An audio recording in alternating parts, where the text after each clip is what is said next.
Okay, folks, welcome back. Good to see you all. I had yesterday off to take care of some other stuff. Been kind of a fun few days. Work has been keeping me busy. I've been troubleshooting people's WordPress blog installs and problems with previous updates and stuff like that. It's been interesting. So just when I figured out most of how to resolve one set of sites, I got a new project assigned to me to look over and figure out what's going wrong with it. And the other one's a real mess. Because there doesn't seem to be anything wrong. The problem appears to be... I don't know. I have a suspicion that some of the plugins are...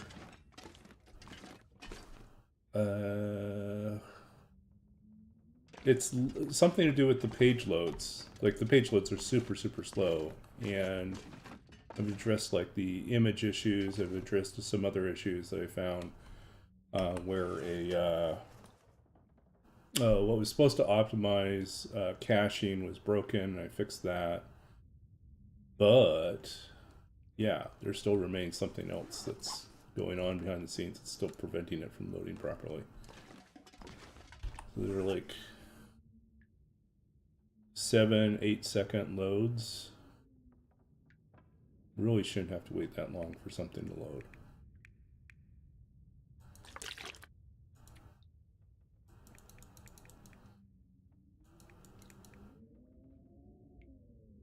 Yeah. Exactly. Okay, how much firewood do I have here? Ooh, I got one of those. Okay, let's do that then.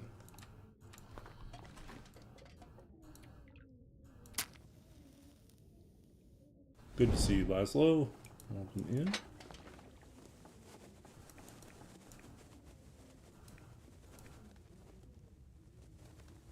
in. What else can I use to start a fire? Shooting guide. There we go.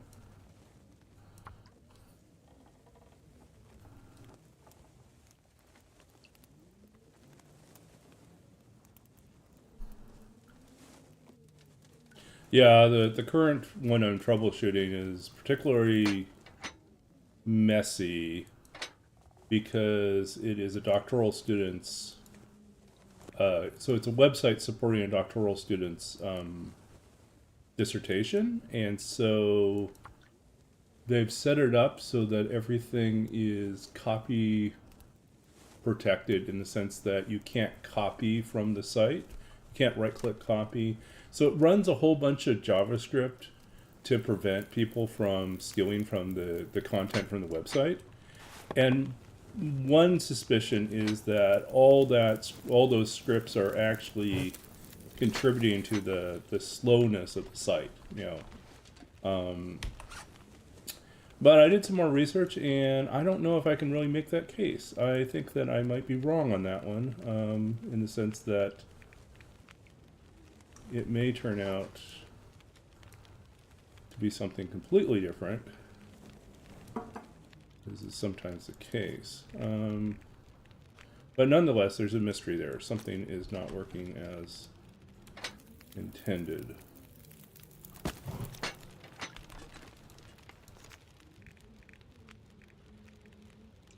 But my boss is pretty happy with the amount of progress I've been able to make in solving some of the other websites that were kind of handed off to me. Things that they've like been trying to deal with on and off for the last few months. And I've made more progress in like 3 days than they have in months of not being able to focus on it. So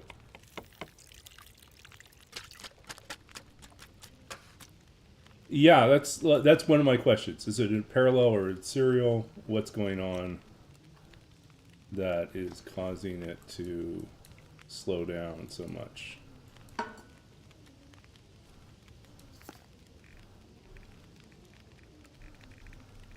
We're gonna get ourselves a cooking 4 just off of potatoes.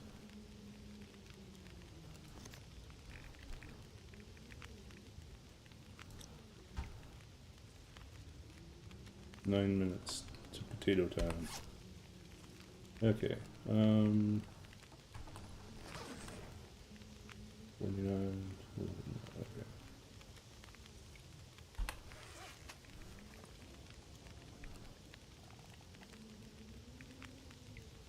Let's see. Well, let's eat. No, we want to save our peaches.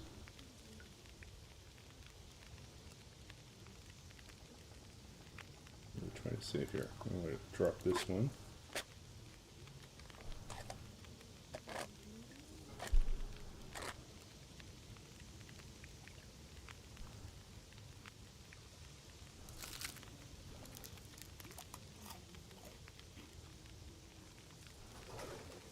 Okay, potato done.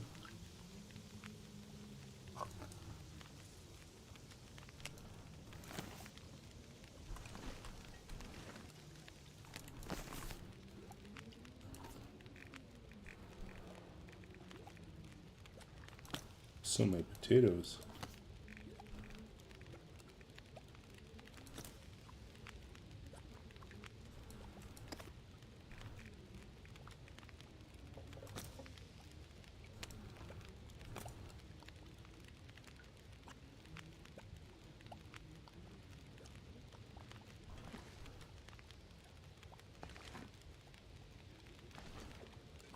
Yeah, I'm worried because there's a couple things that might be happening. One, there's a lot of images and there's a lot of audio files.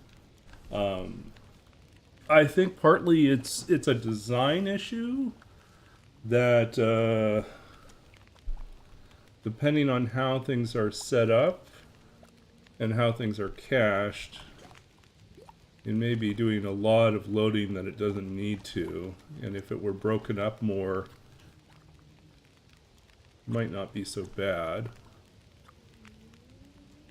But I did switch some of the images from being, you know, pretty big PNGs over to being WebPs. So there should be a much lighter hit on that. But yeah, it's just all sorts of interesting problems.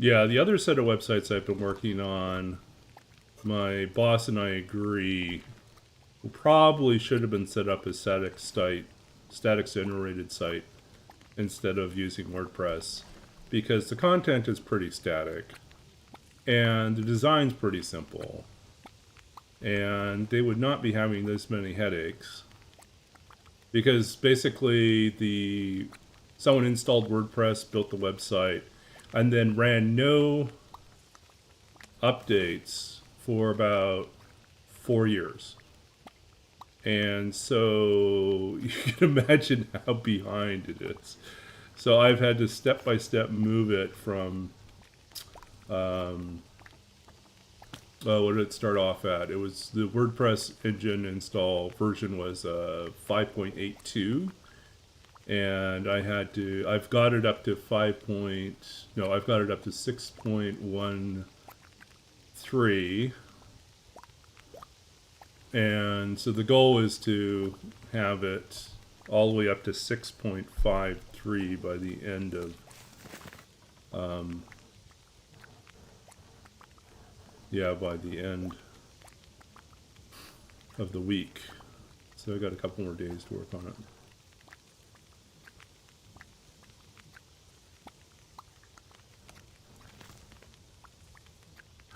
That's another good question. I believe it is an internet, so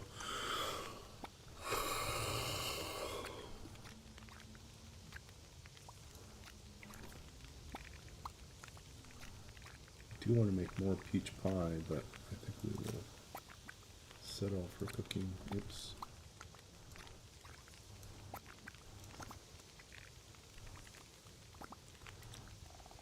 All the potatoes are down.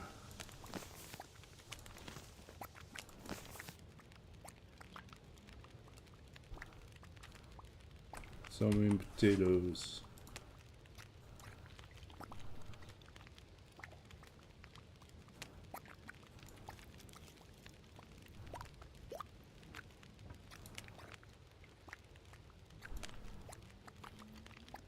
Eating all these hot potatoes. This cannot be good for you, Astrid. This much starch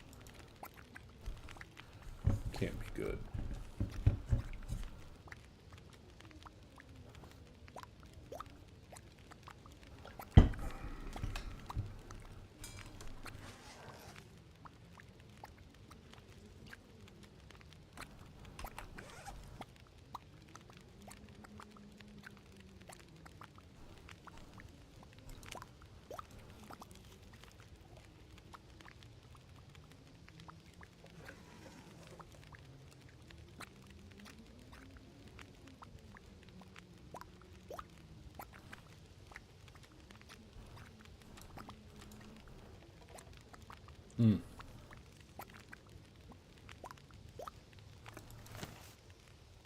Okay, how are we doing? How do those potatoes help us? Well, we're almost at far starting 3. That's good news. Cooking is almost a 4. That's great news. Wonder if we should just go ahead and make more tea. Probably.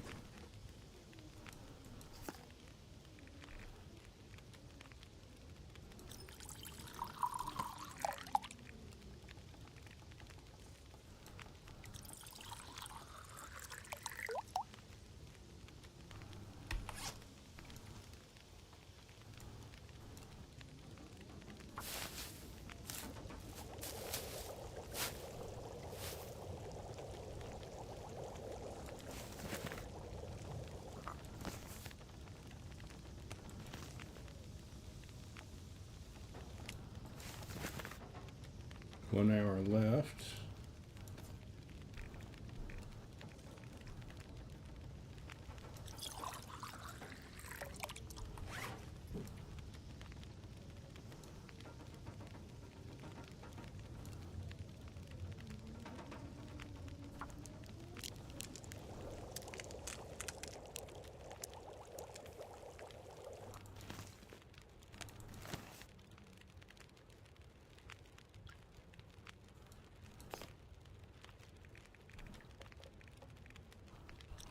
No, I want to actually make a large portion, so...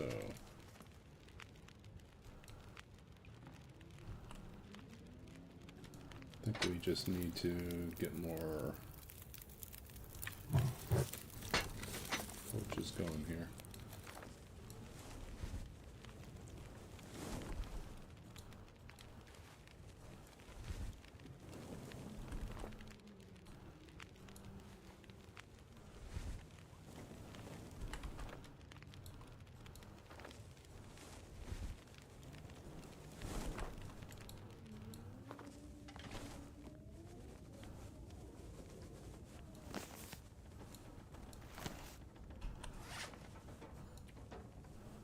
Okay, well.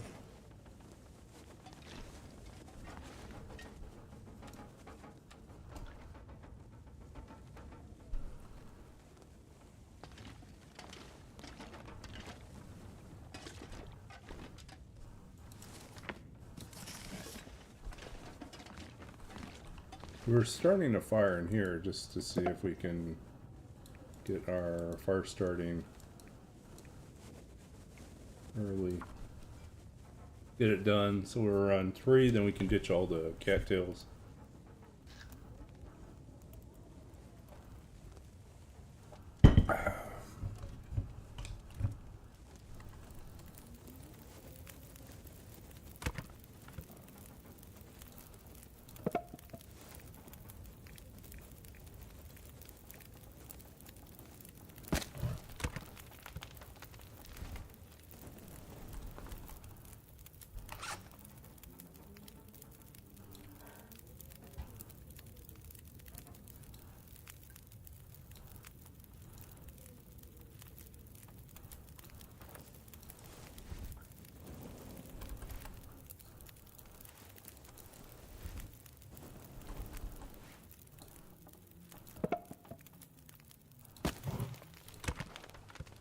Okay, let's see what we got here.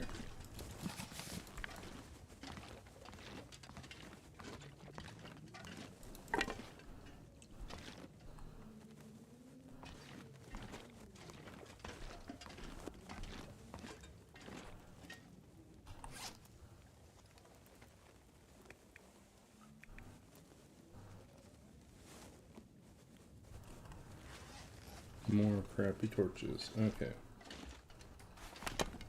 Check the weather outside. Okay, let's do it. Go up the hill.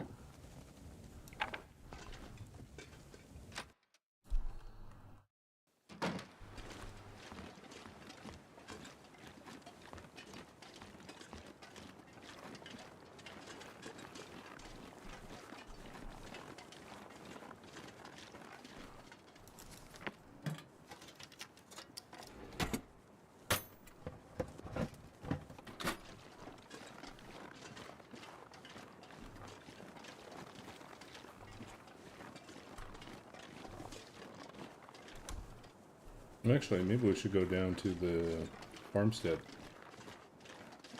It's a tough call, right? We could go this way. Probably should go and check out the crash site. Yeah, let's do that.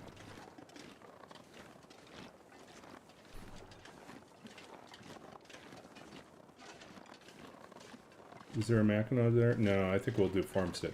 Farmstead, but better chance of getting a Mackinac. Crash site has a chance of getting combat pants. But we got 2 jeans already, so they're crappy, but they're something, right? Also, I don't think we've raided the credit union yet, so let's do this. Credit union. Work our way down.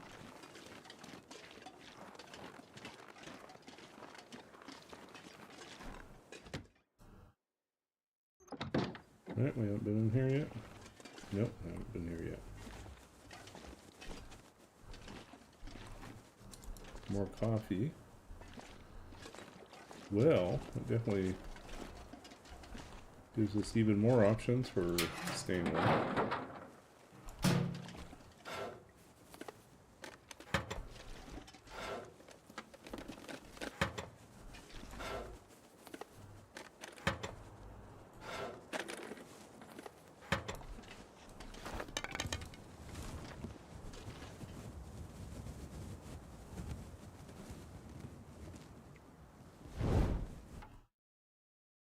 See here. There we go.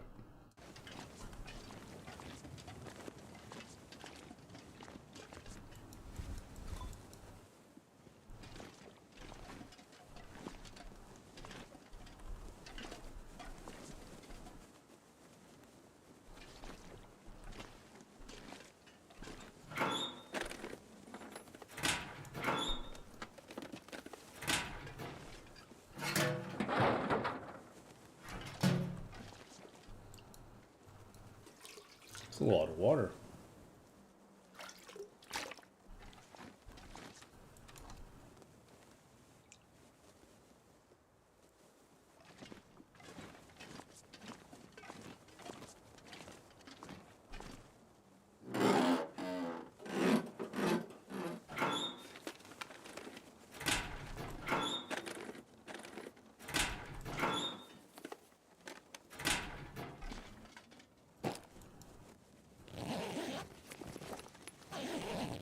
How many crackers are we up to now? We're at 4 boxes of crackers. We should update that. 4.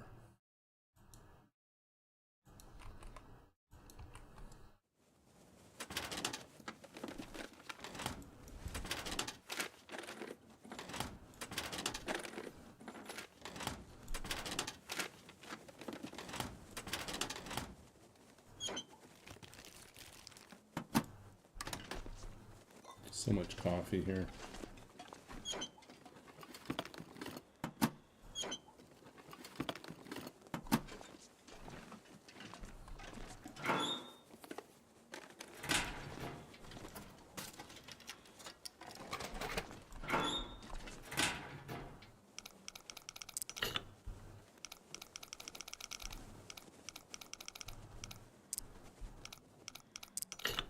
Well, that was easy.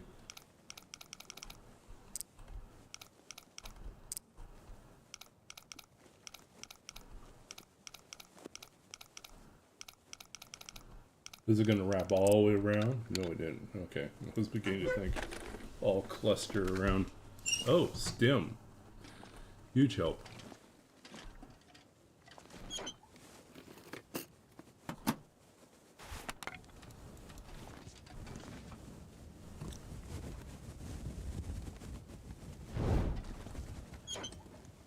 Oh. It was empty.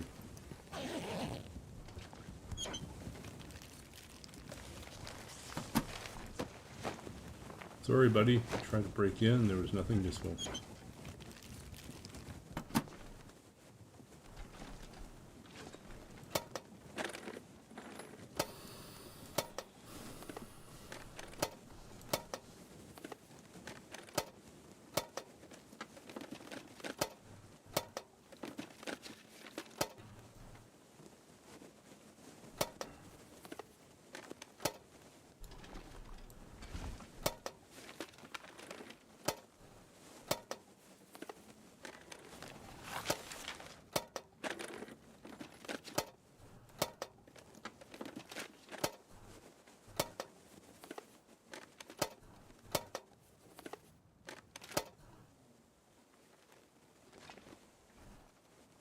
Okay, you know what we should do? We should probably dump the, we don't need 15, we probably only need just a handful left.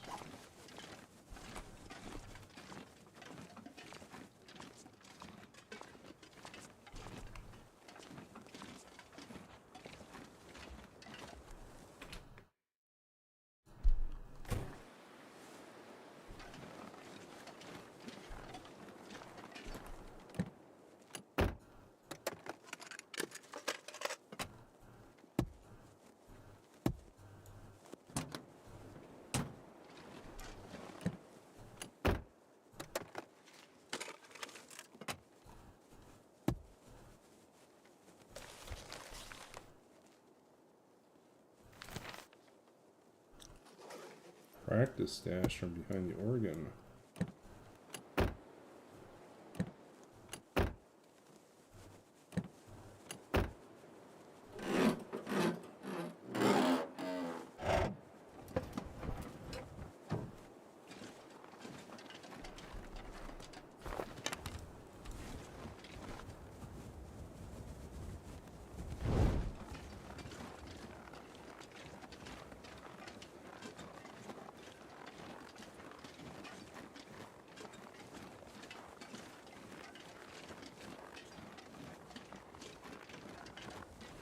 Oh, how did the move go? Went fine. It was, yeah, I'm in the new place. Moved in, what was it? April 28th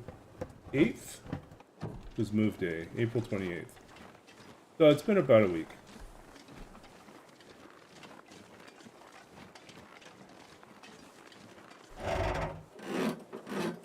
At first, I was a little concerned. I was worried that this place was going to be a little small, but it actually has a lot of storage, so... And I chose not to unpack most of my books, so I have like 4 boxes of books I haven't unpacked. But yeah.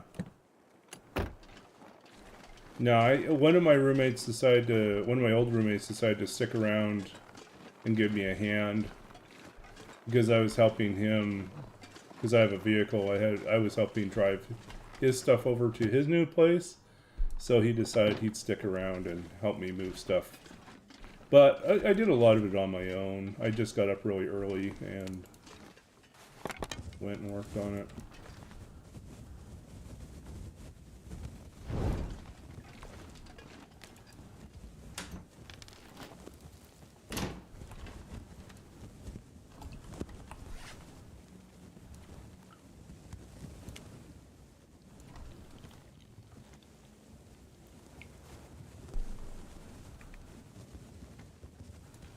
7.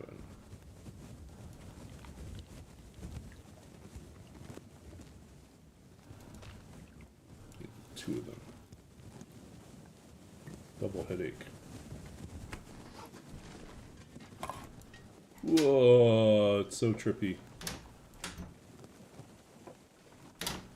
Too sweet.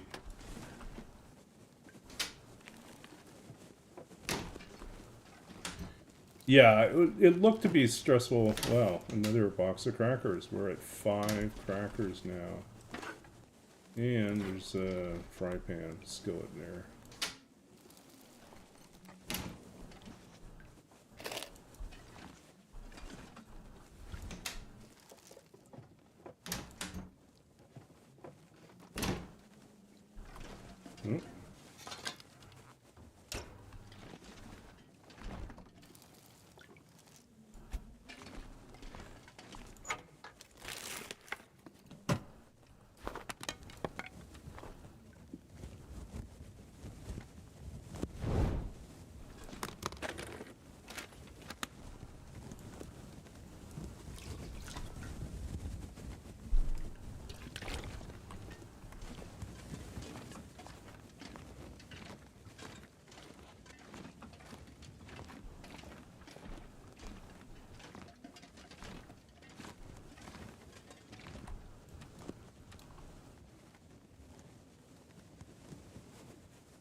Someone left a cooking pot up here? I don't think I've seen that before.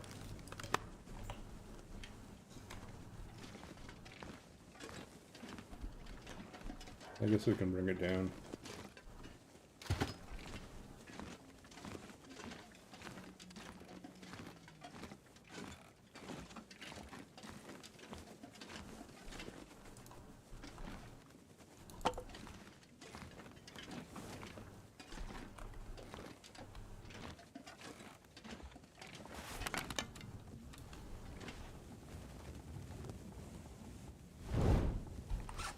How much fire do we have?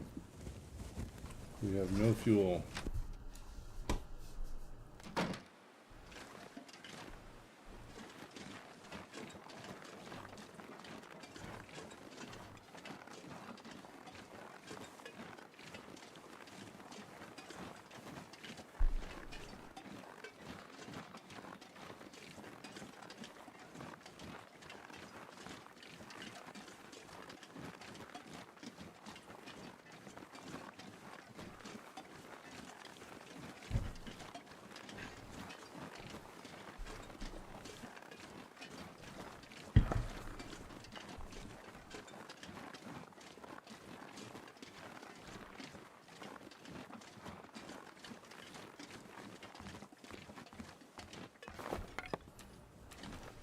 Torches are all crappy right now.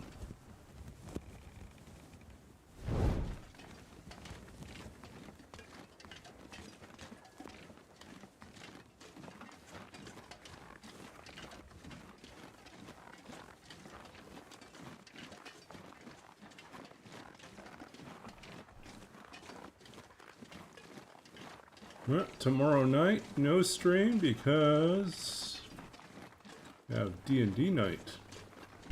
It's going to be our session 0. We're going to get our plan together for what our new campaign's going to be.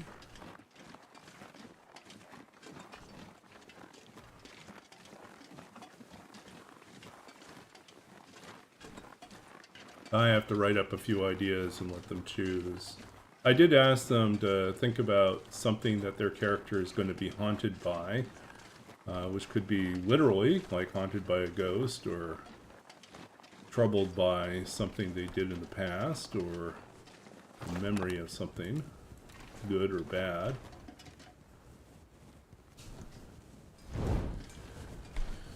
But I haven't decided how exactly that's going to work into the campaign. Originally I thought that would be more of the center of the campaign, but I know they want something a little bit more lighthearted, so I'm not going to make that the deep trouble of the campaign. I think it'll be something else, and then their pasts are going to, it's going to have a, I think we should have a soap opera angle That's what it should be. We should make our theme telenovela, and we should come up with some fairly standard, silly soap opera things. Oh, found the key on the first try. Look at that.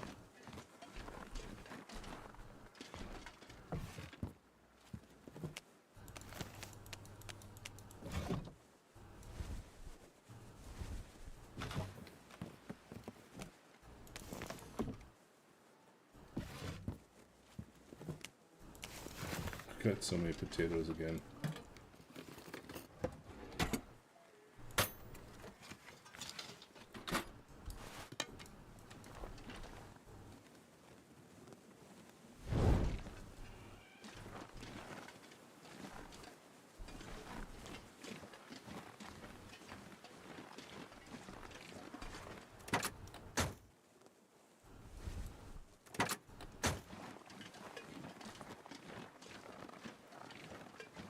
Okay, we know there's firewood on the behind this place, so let's go grab that.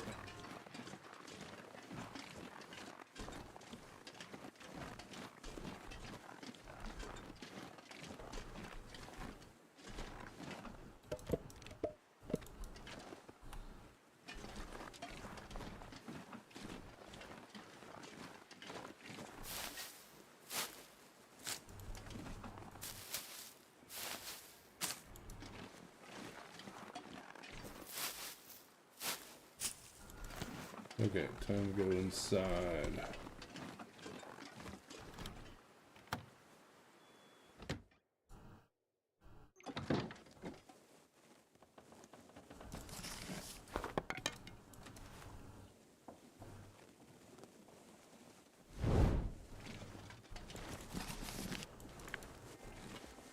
Really hoping we find a coat somewhere.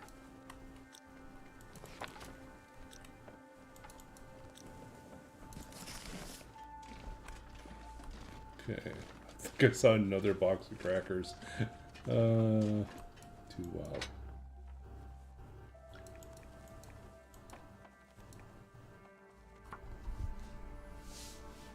You're haunted by everything outside your sphere of control. Okay.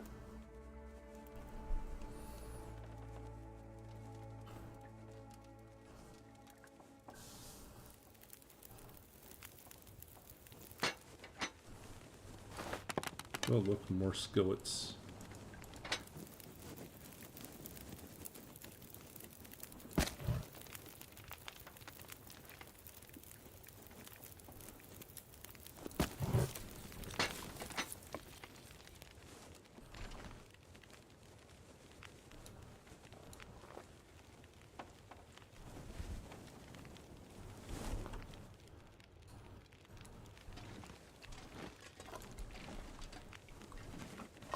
Yet more crackers.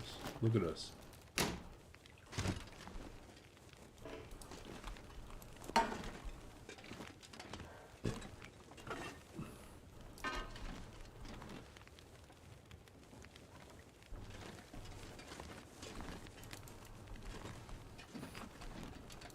Okay. More potatoes. More potatoes.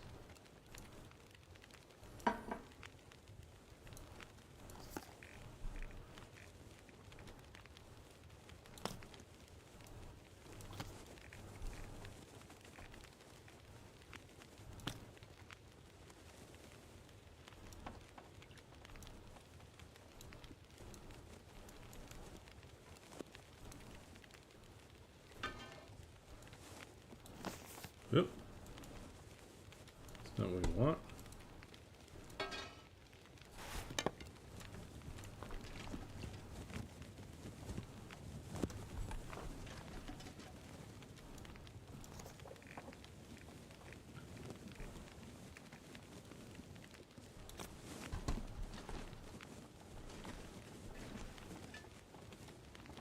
$33, $35.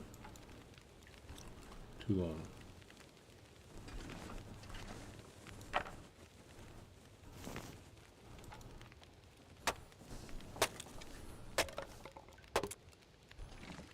A bit paranoid, but it doesn't mean they aren't out to get you. Exactly, right?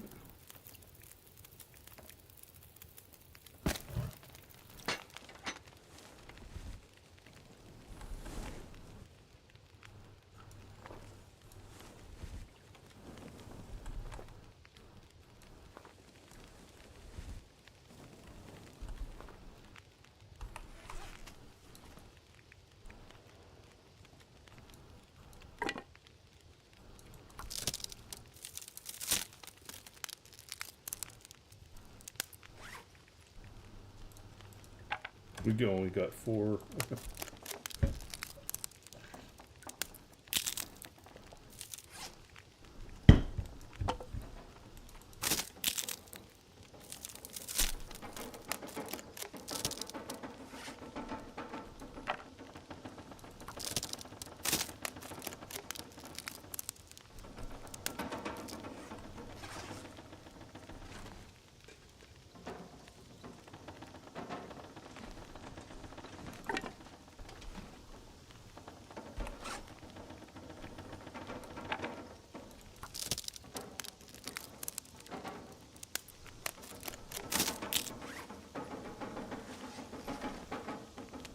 One potato.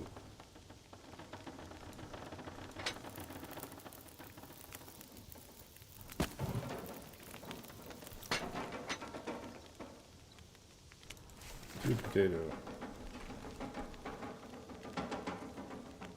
3 potato.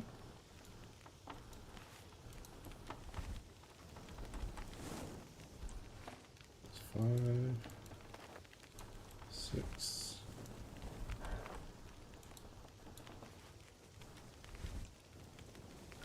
7, 8,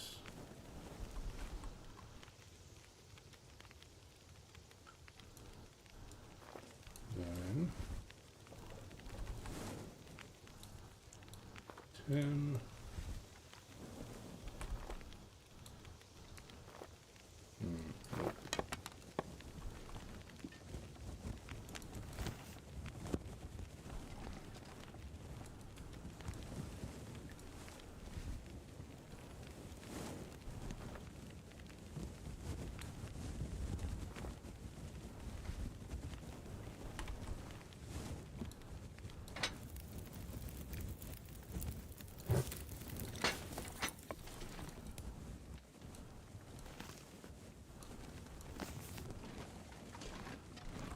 Oh, but wait, there's more potatoes. Will the potatoes never end? Flour.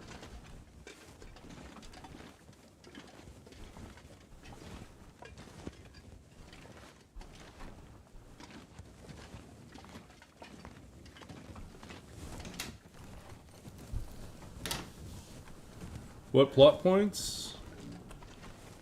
Yeah, I think what I should do is I should make a table of fairly standard soap opera twists, and then maybe turn them into a set of cards that can be pulled at critical moments in the campaign.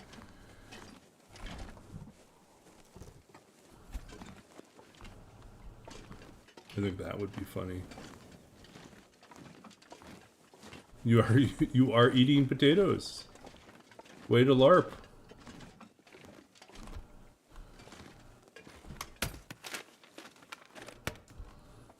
So much water too.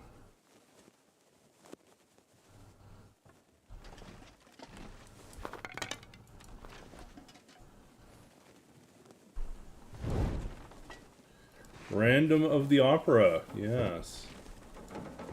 Probably what it should be called, anyways. I have made all sorts of weird tables over the years for different things.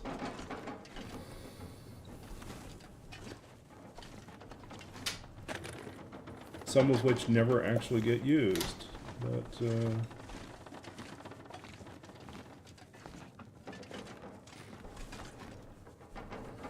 so we continue to strike out on on coats. Let's see here. Yeah, closing wise, we are still without coats. This is getting ridiculous. Why are we so cursed to have no coats? So many potatoes. We're currently at 2, 4, 6. And I swear I saw another box of crackers over here. Let's go pick up a quick look in this room here, too.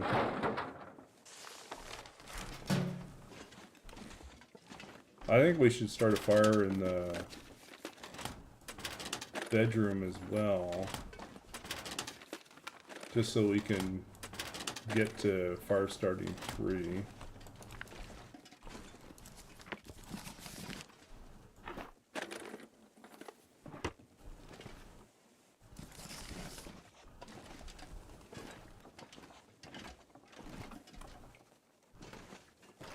You just need to wish for a coat as much as... Yeah, I know. Only it were that simple.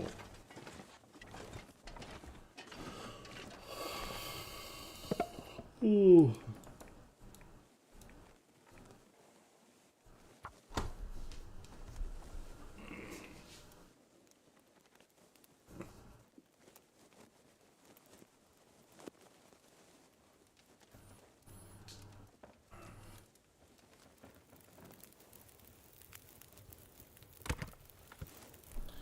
Yeah, a pretty busy day today. Yay! Fire starting 3 is accomplished.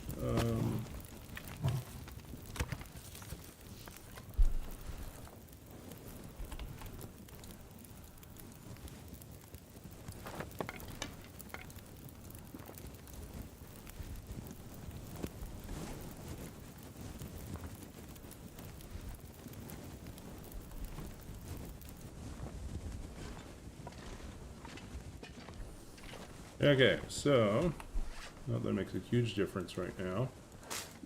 Can drop these guys.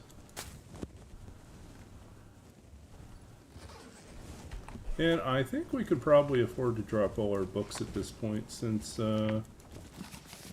we now can start fires much easier, so we don't need the extra boost. That helps a bit. Over there.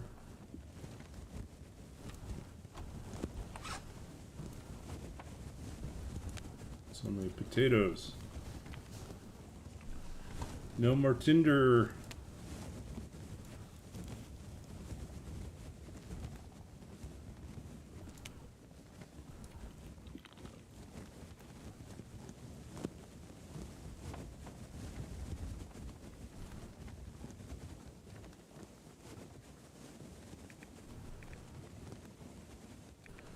You know what? I don't know if I want to...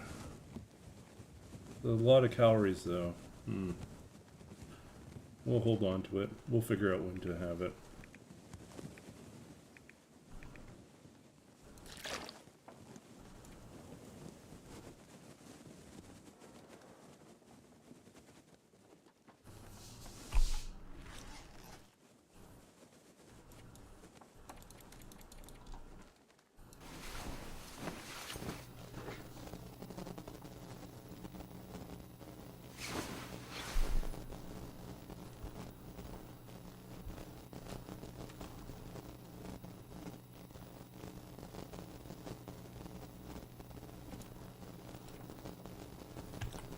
What else can we work on here?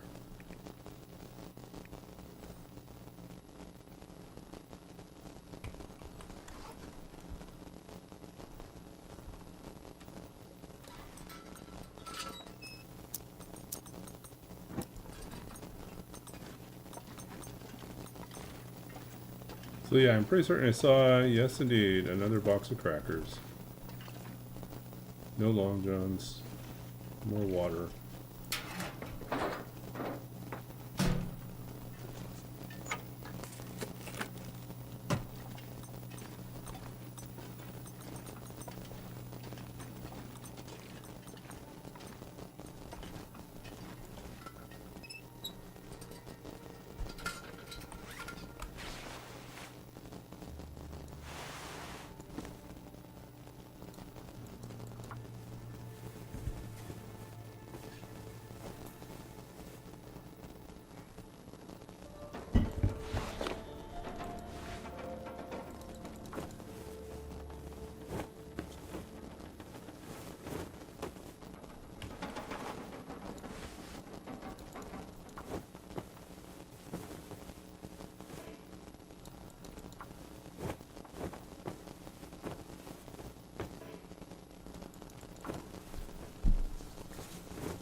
Okay, we're plus 11 now.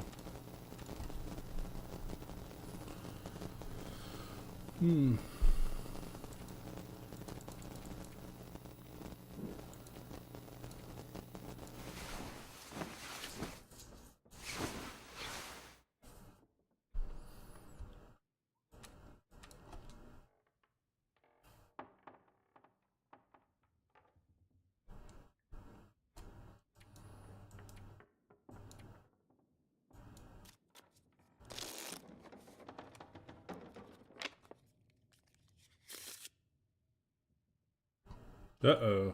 Ruined.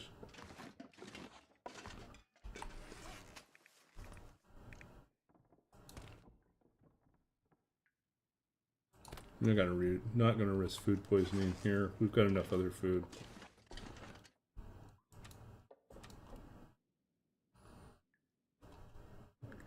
Okay, stuff we really should do here.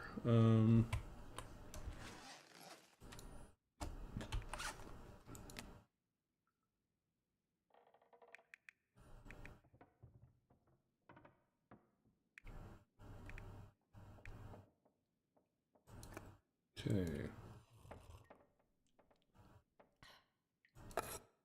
Don't get sick.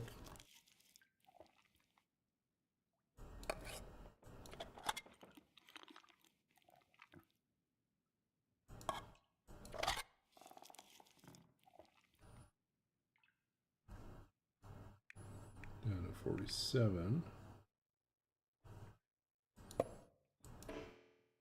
Not thirsty.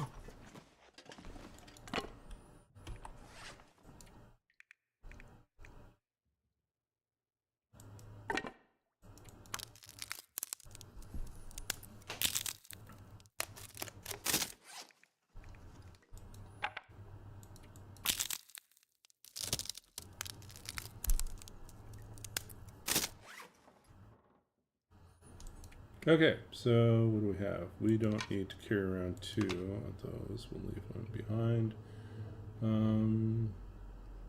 We could use more firewood.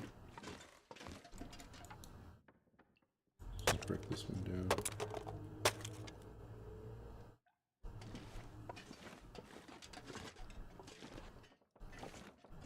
Everything is searched.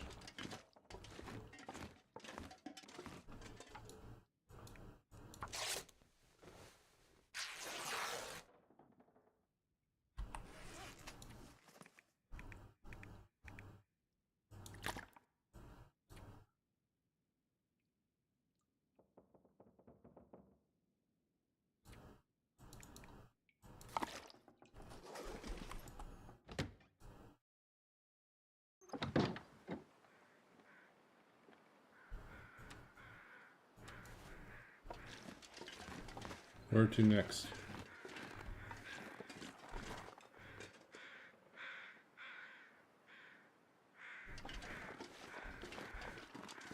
Just grab the teas while we can.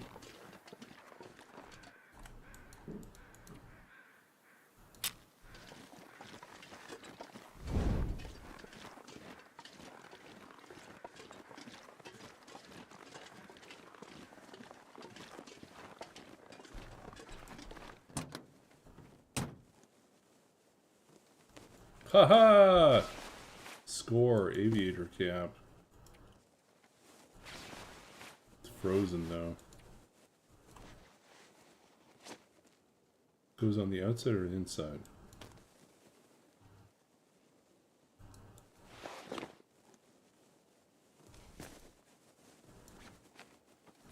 I think what we should do is we should, for now, for this, and then we will repair this, and it will be fine.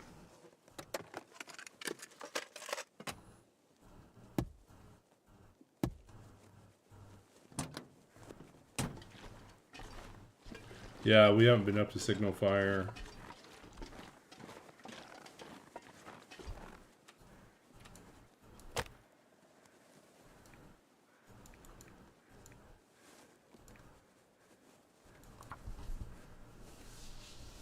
But that would mean we would have to go... Oh, it's true. We haven't been up to the trailer. We haven't been to the stone church. And we haven't been up to the bridge. And the bridge actually would probably have a coat.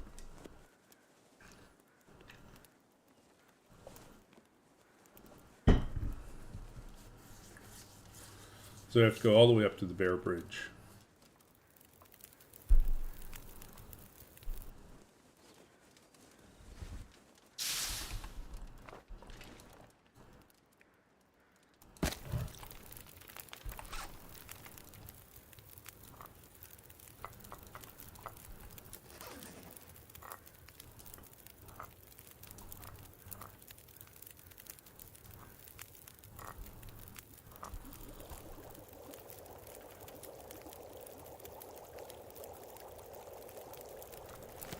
Bunker.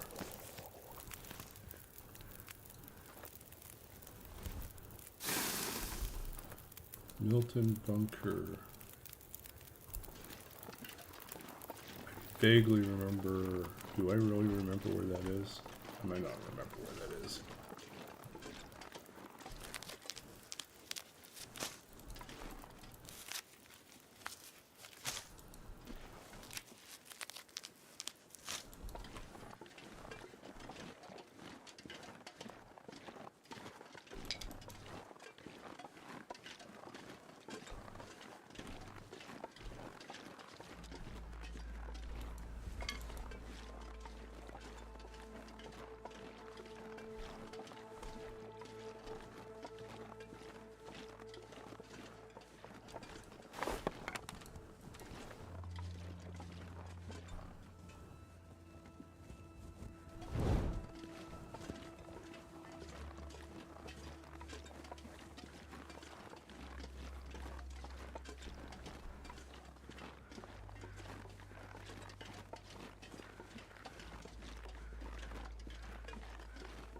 Are you talking the HRV bunker?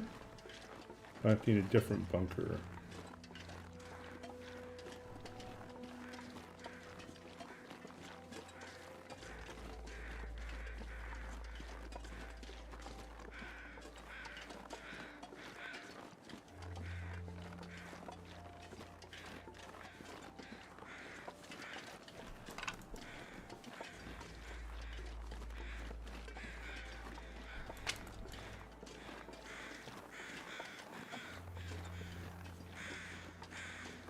Milton bunker.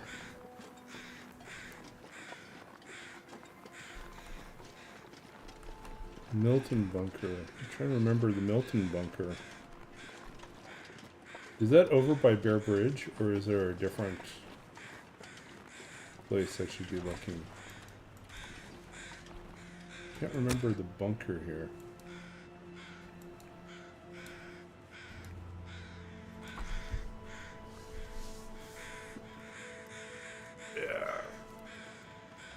Itchy feet.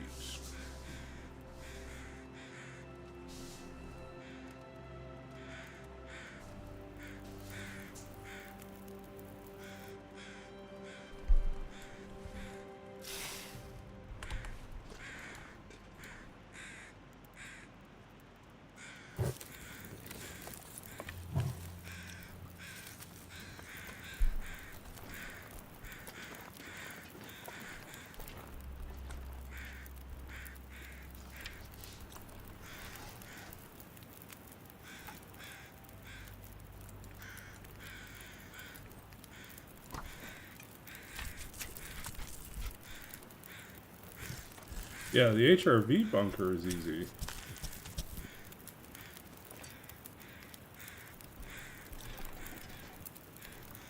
But a lot of things I would like to do when I have a coat. Not having a coat's been kind of brutal.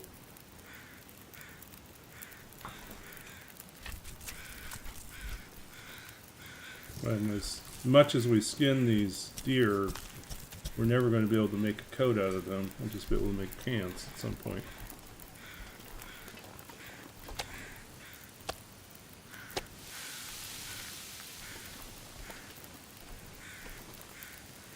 Way to 18.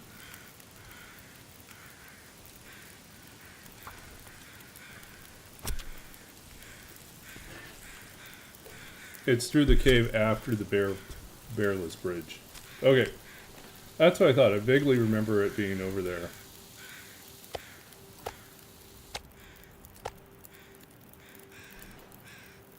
Okay.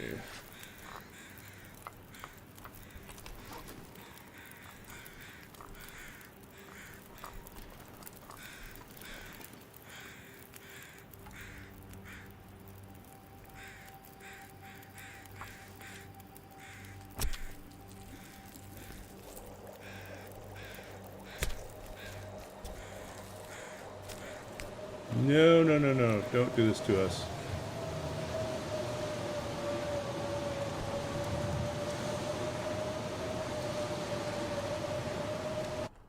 Oops.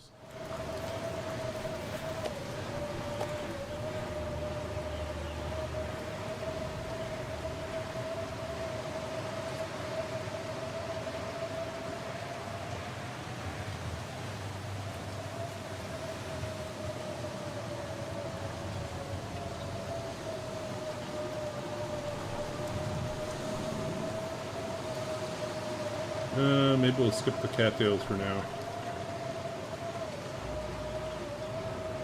Just focus on getting tea.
Yeah, it's terrible.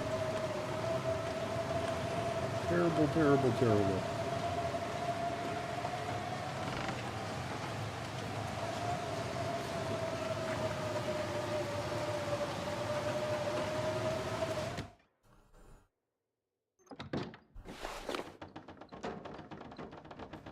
Okay, let's do some work here.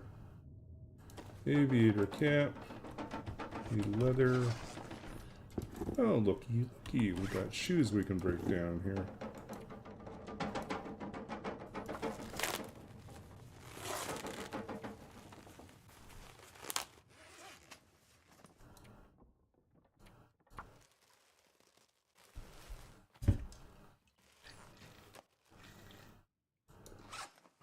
Okay, so that's a good full 2.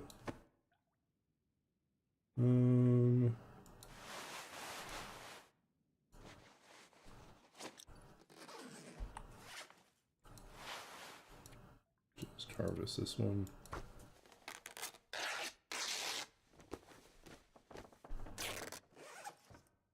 Okay, these guys are taking a beating.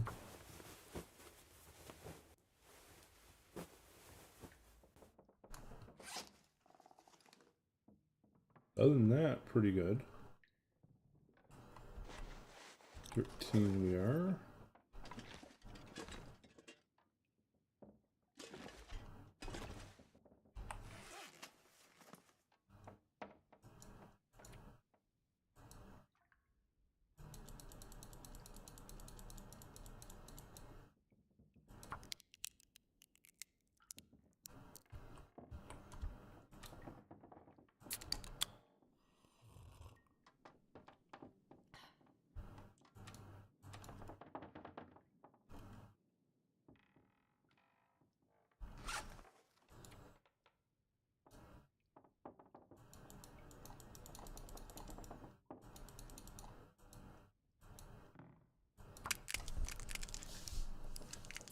get cracking.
Okay, let's figure out what we're eating for now. Probably more potatoes. Clear out our potato inventory.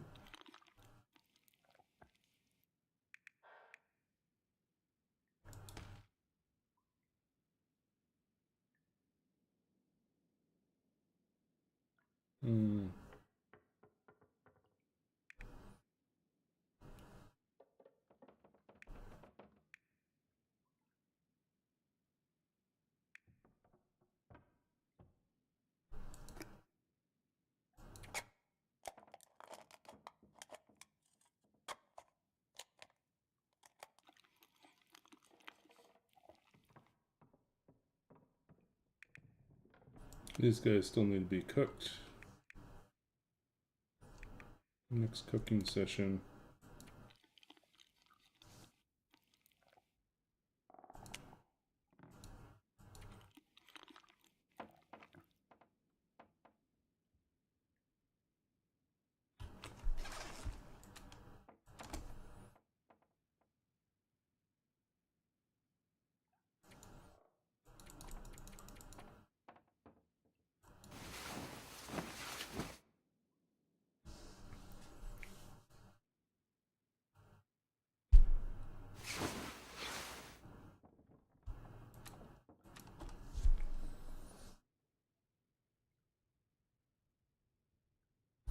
$18 days.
Okay, let's see how we're doing here.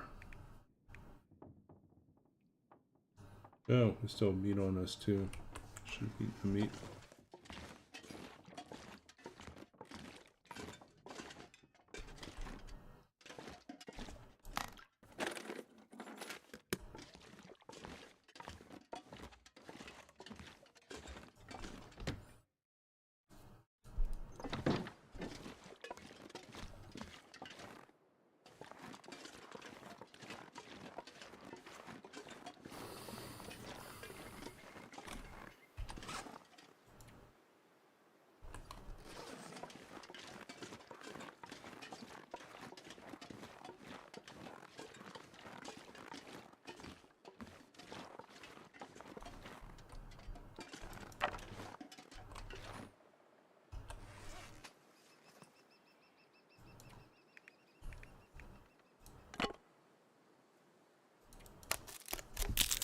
Okay.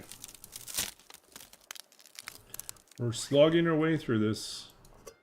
But it looks like we might actually be okay for now. Ooh. Deadworld.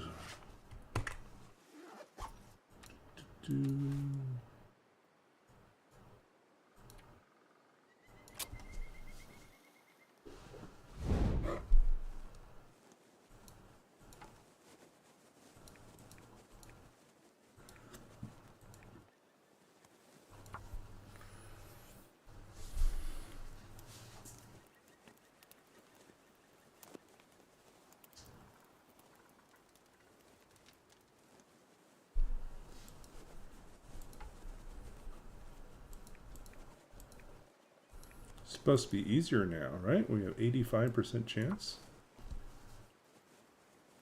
Should be easy peasy.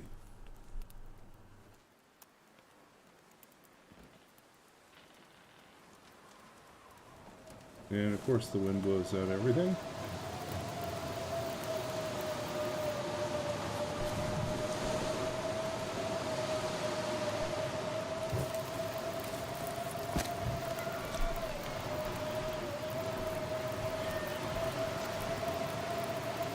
Oh, that's not going to make a difference, is it? We're just going to be beaten up by the wind.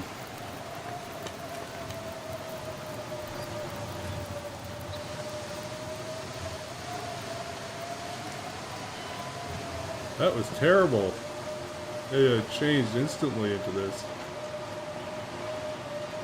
Didn't even get a chance to warm up ATs. It was so cold that if we had stayed there to warm up teas, we would have taken more condition damage. Waiting for them to...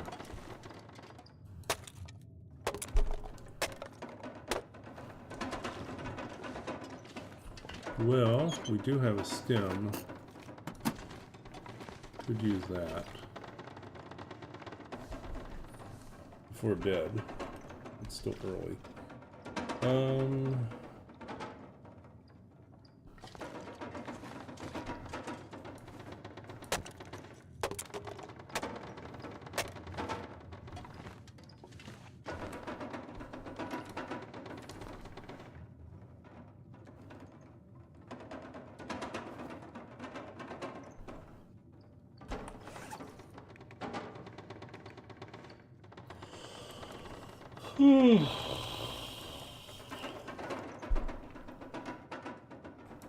Guess we could cook more potatoes.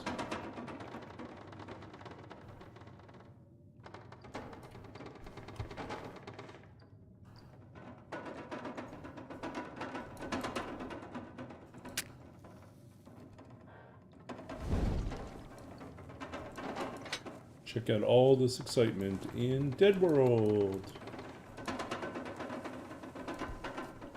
where everything's dead. Except for Astrid.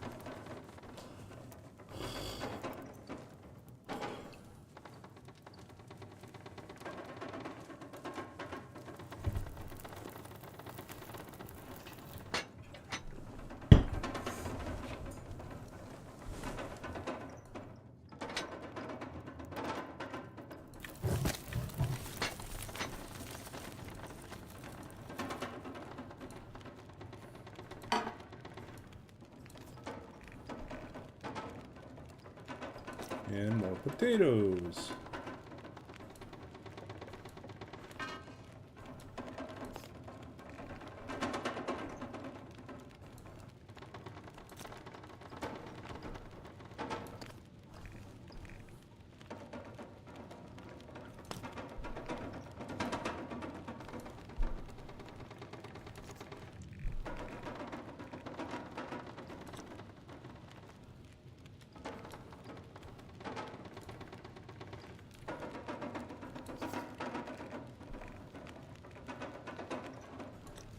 Was Astrid ever a Grateful Dead fan? A Deadhead? Don't know.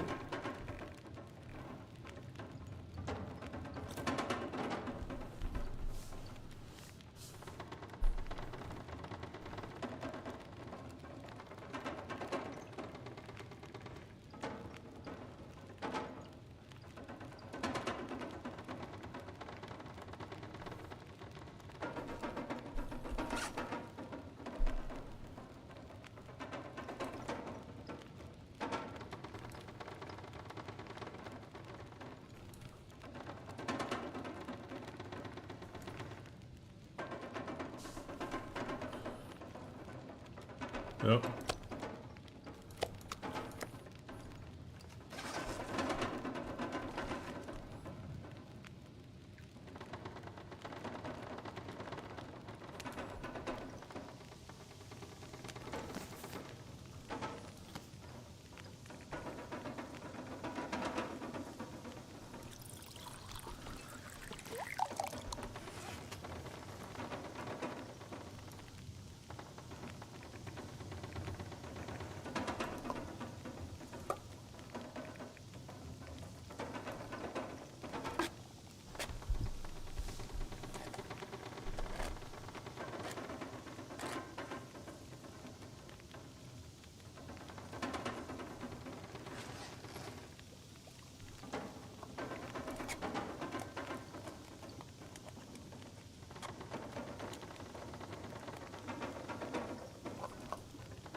Okay.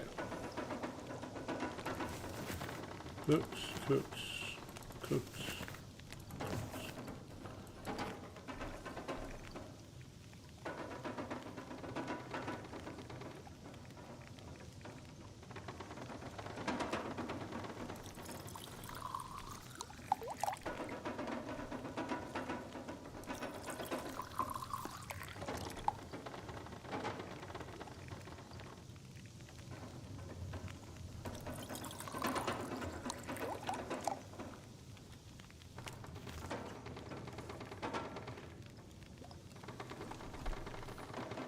Ugh.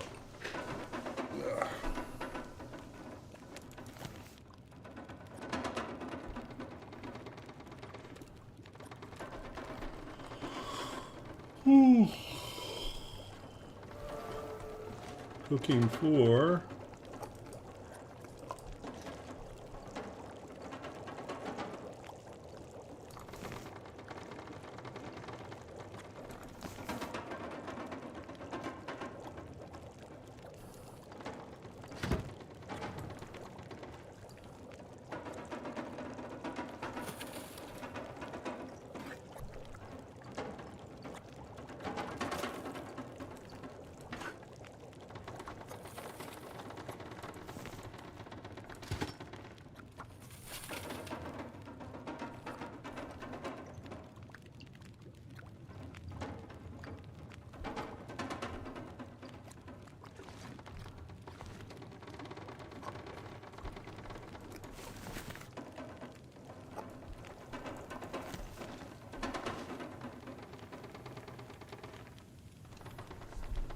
okay.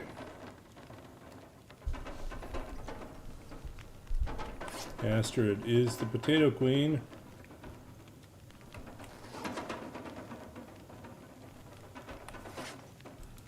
Oh, these go bad really fast.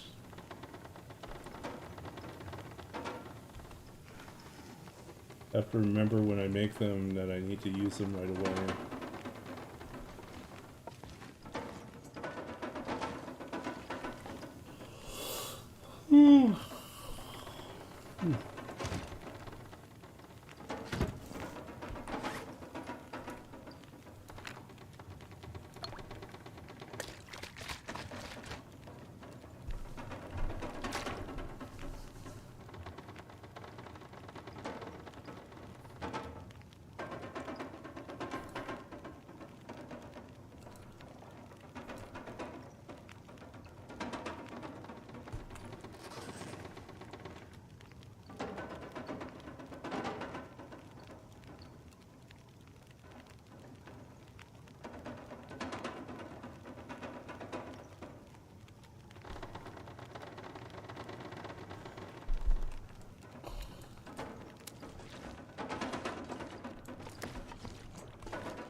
Ooh. Oh boy.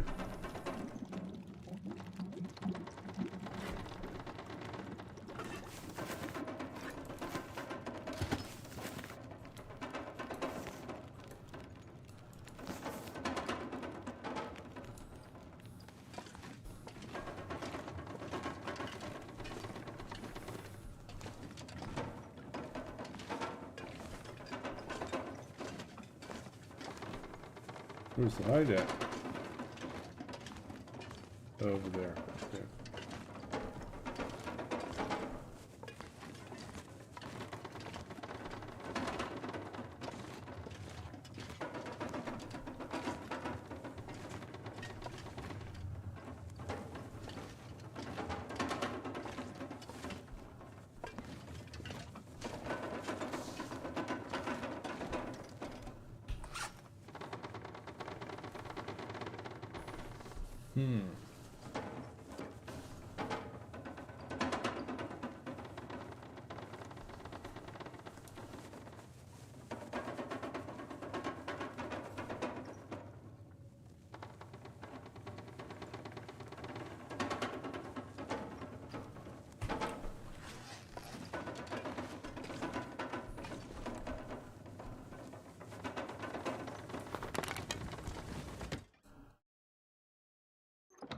Whoa. Blizzard. Nope. Big nope.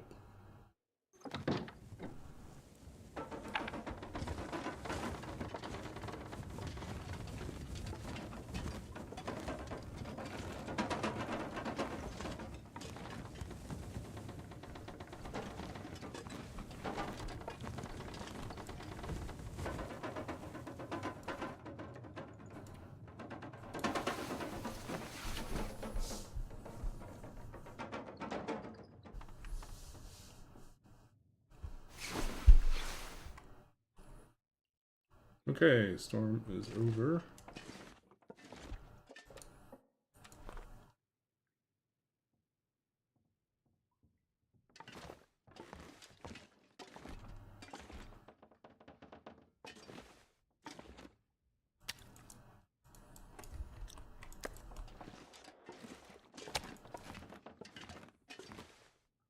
I mean, should we just leave this way?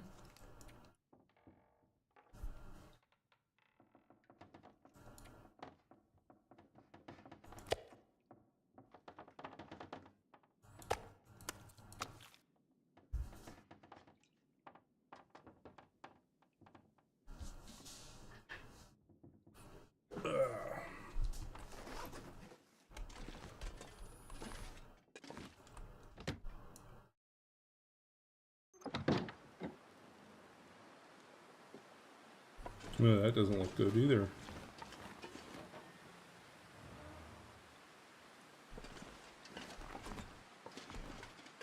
We'll look for some tea over on the other side of the hill here.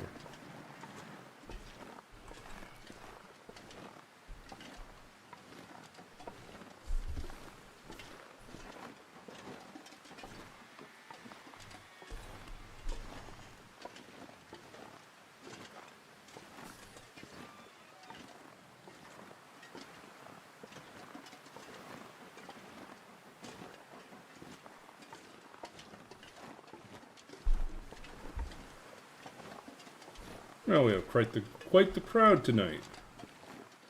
Some nights are quiet, but I guess lately we've had fewer TLD streamers, so welcome aboard all you lurkers. I'm Babbaginator. I am a Long Dark streamer based in Vancouver, BC. But I did spend part of my childhood in Saskatchewan, Canada, where it gets as cold, if not colder, than Great Bear.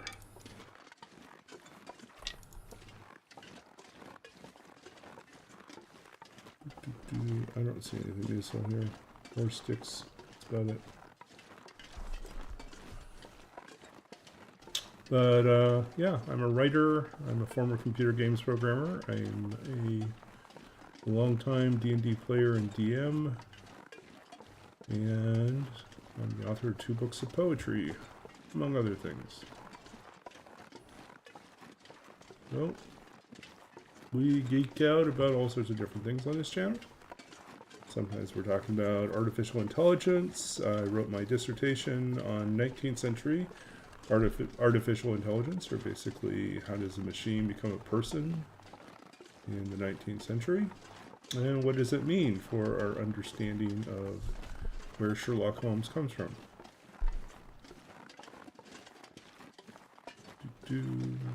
But is also kind of rethinking how the 19th century already went through its first encounter with artificial intelligence, or things that were made by man that exhibited intelligent-like behavior. How it created an anxiety amongst the population, how it challenged our definitions and understandings of ourselves, how it led to modern sci-fi.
Okay.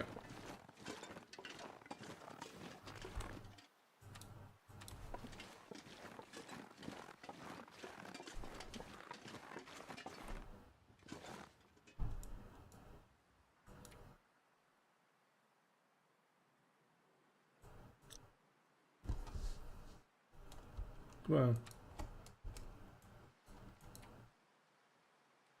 tired.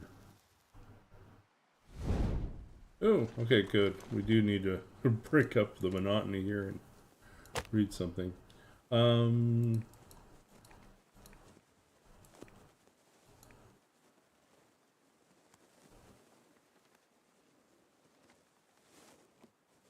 start the fire. Okay, whose friend? One of my friends? Someone else's poem. How can we fail so badly?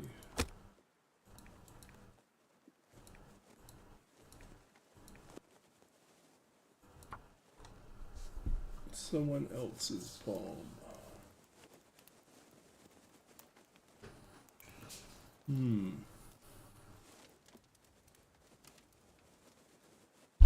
What?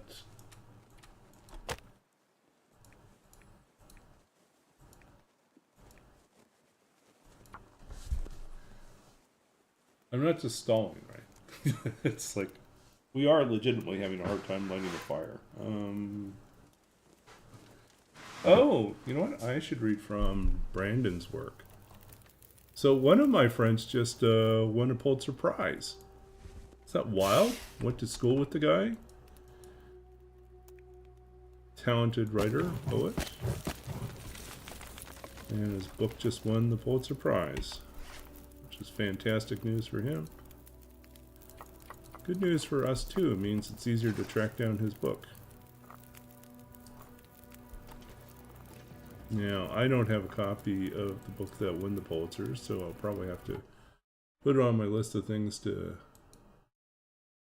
order in. But let's see here. That's what we have.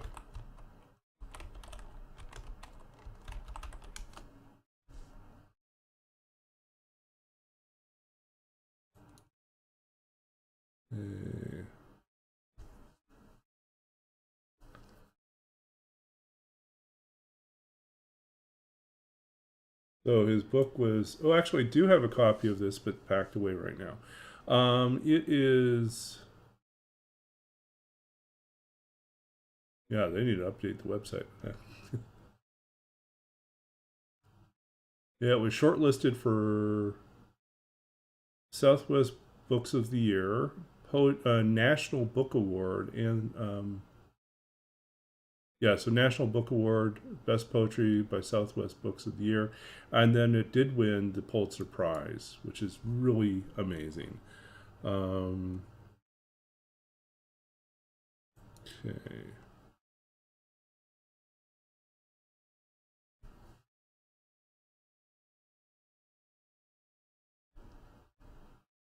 Okay, so apparently, it's been a while since I read this, but Tripas is a long poem. This is what Brandon says: a long poem focusing on my Chicana grandmother, Pastora Mendoza, and her work on the line in a Motorola plant in Phoenix, Arizona.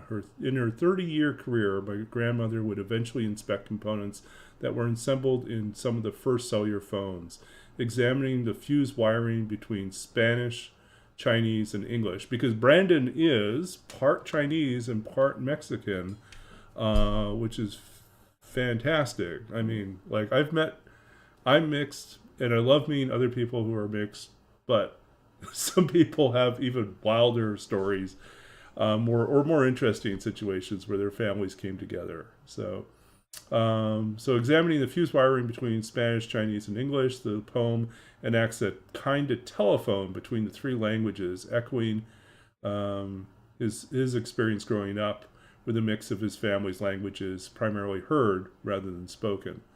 Okay, so this is from the long poem Tripas, which won the Pulitzer Prize. Tuning not lute, but car radio, Couteau's Orpheus copies out an underworld's broadcast for his poems. Not quite Aeolian, this componentry is similar to that circuitry my Nana made, turntable to radials, Motorola from Victrola, wired sound in DeSoto's. A cielo of signals, his mastery over sound, Orpheus's ruin was finally in what he couldn't see. So many Eurydices, citing small hands. The factory praised women on the line for deft fingers inside chassis, dictate to hell's transmissions. What was Orphic in those diodes women clocked in to fasten? Edison, the Zacatecan in Judy Baca's mural, The Great Wall, as a Chichimeca with hips a comet tail of field corn, whispering in his oreja the secrets of the light bulb. At VTech in Guangdong, workers protest 15-hour days and substandard wage by writing on the bathroom walls, returning then to stations to fashion earpieces on cordless phones. In situ, Tabishi etched on TB etched on Angel Island's barrack rooms make ears of detention walls. The ocean changed into a mulberry grove. Impetuously, I threw my writing brush away. Speaking of poetry sources, Spicer cited quasars, quasi-stellar radio, traveling billions of light years. I remember Orion, one slick matador, Tio called him, up on South Mountain, leaning over those radio towers, red-eyed with warning, and somehow, by frequency, by transmissions I vaguely knew, drunk with music. Working the graveyard, she'd rest beside me after putting me to bed, lighting then one parliament to smoke before heading in, each drag like tower light to planes overhead. I see spinning in Quinceañera the record player she bartered for in 49, cajoled Chingana, her mother, to buy rather than a party or a newly sewn dress. On the spindle she dropped 45s like a seamstress sets the singer's bobbin. Pythagoras with shears halved the lyre's string for harmony, A distance we call octave. I remember switching the RPMs, how voices deepened or sang shrill. I hear her foot keep the beat. A treadle would spin a track. Wax, too, once made wings. Okay, so what you can hear, and this is behind the poem, which is not my poem, so I'm just kind of doing a surface level reading of it. But one of the things I definitely see throughout this poem is Brandon's obsession with the interweaving of all these different threads, and there's a lot of nods both to classical mythology, like in terms of Greek mythology, as well as sort of mathematics and but there's also a lot referencing sort of factory work and the assembling of electronics, and also references to these different cultural nods as well. The talk of Angel Island. Angel Island was the stopping point, kind of a holding island for Chinese immigrants that were coming to the US. And they would be stopped outside of San Francisco, placed on an island, and held there for a period of time until their paperwork had been sorted out. And it felt basically like it was like an extended detention camp. Many of the Chinese men that were placed there, put there, ended up, it became famous because many of them ended up spending their time writing poetry on the walls. In fact, another friend of mine did a whole project where he revisited those poems that were written on the walls. There had been some earlier translations of those poems, but never complete and never with a really detailed, in-depth context. And so he proceeded to do that as his project, and found a lot of really interesting things. That's a whole separate conversation about Angel Island poetry. I'm less familiar with some of these other ones. I don't know Judy Baca's mural, The Great Wall. Dictée is a reference to Teresa Cha's famous multidisciplinary book, Dictée, which is like all sorts of things. It is fiction and poetry and snippets, as well as photography worked in. It was groundbreaking at the time. It's still pointed to today as one of the most interesting, fascinating, and influential pieces of Asian American literature. And it's also coupled with an incredibly sad story about how she was killed by her stalker not long after the book came out. And so I think with that, there's buried within this is sort of the play with the underworld as well. A lot of these figures that are referenced have ties to death or the underworld. What were you saying? The RCA dog. Let's see here. The first section. Tuning not lute, but car radio. Cocteau's Orpheus copies out an underworld's broadcast for his poems. Yeah, and so there's so a lot of references here to the underworld, to music, to the wind. Aeolian is a reference to sort of the movement, like sort of the Greek idea of the songs on the wind. Victrola, of course, is like one of the earliest radios, or not radios, earliest phonographs. Yeah. Anyways, so lots of interesting stuff there. I'll post that in the chat if you want to check out more. But I think one of the reasons why it probably won the Pulitzer was it's sort of one of those very ambitious poems that wants to pull in all sorts of material and weave it together into a broad narrative that is at once fairly encompassing of sort of the evolution of technology in this case, as well as being deeply personal, as well as being interesting in terms of its interweaving between these different cultural stories, how these people came together. And it's also interesting in a way that I would say reminds me of T.S. Eliot's Wasteland in its intertextuality, its reference to all these other texts and stories and poems that are out there. And so, yeah, I mean, it does have this feeling of sort of this grand ambition as well as this intimacy, because it's centered around the grandmother at the end of the day. But anyway, it's kind of an interesting type of poem to engage with.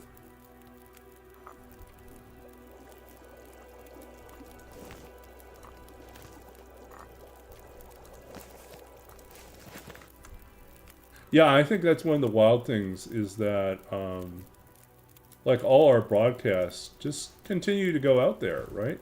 If someone has a fine enough instrument, they can listen to the things that our TV and radio broadcasts.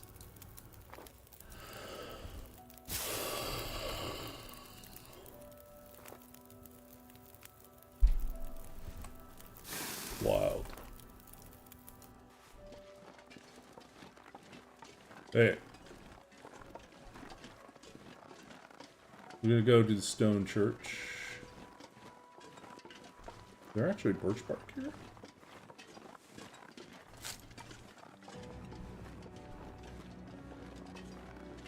So I think our trip to Bear Bridge is going to have to wait until next time. I think we will get to the stone chapel.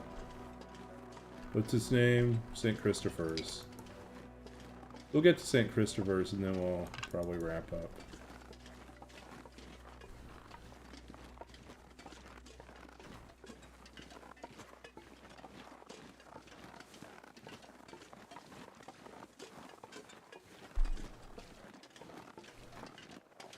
Yeah, I need to spend a little bit of time making some more plans for tomorrow night's session.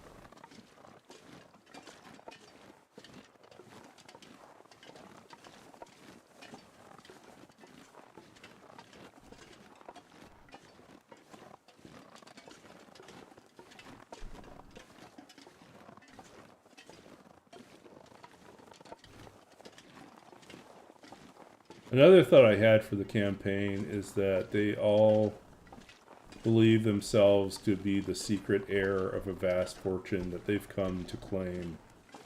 It's kind of the importance of being earnest. They all believe that they're the only heir. Maybe some of them know they're not the real heir and they're just impersonating that person.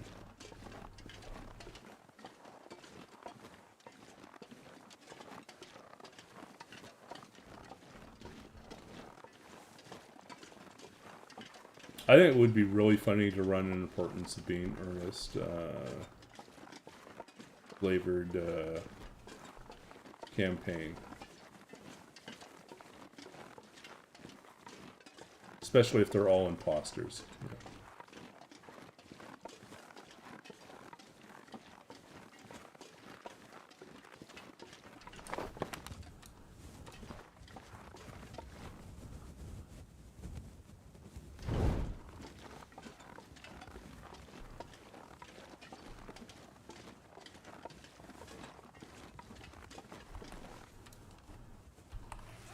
Probably should eat the meat since it's the heaviest.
I need the code. You're gonna give it a try? Start over again?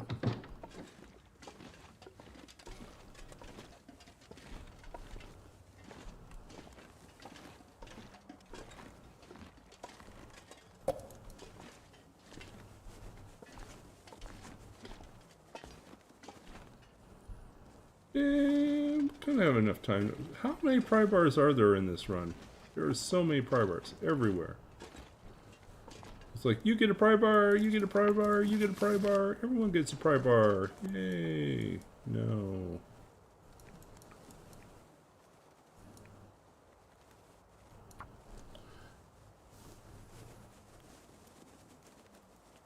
Like, it would be really uncomfortable to check under your seat and discover you've been sitting on a pry bar the whole time.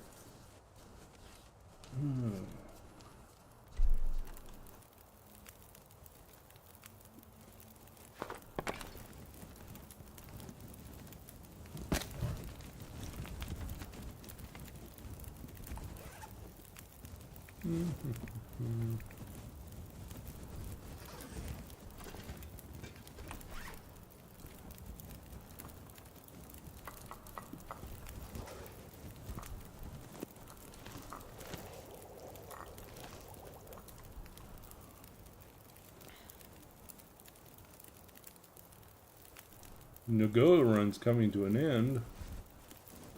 As in a good end or a bad end?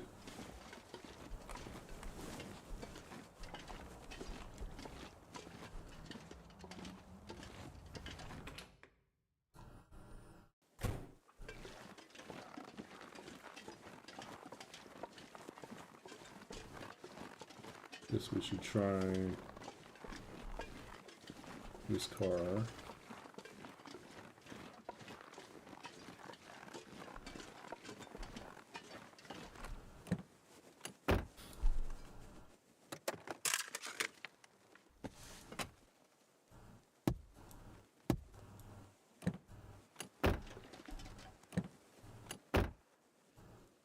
Please say that someone keeps a coat in their trunk.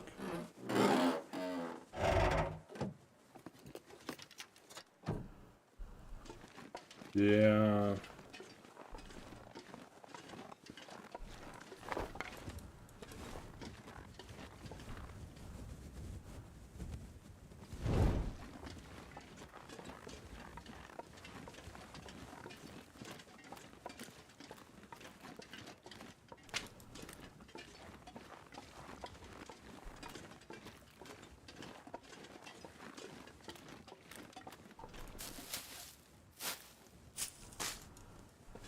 Oh, you don't need those anymore.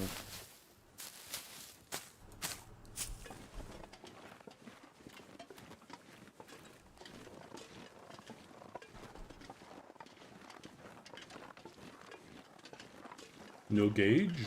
No gate? Nougat? Gonna finish your nougat run? Chocolate covered nougat.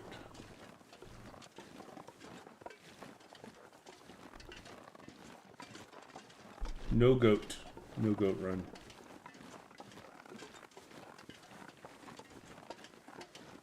Goats are officially banned. No goat.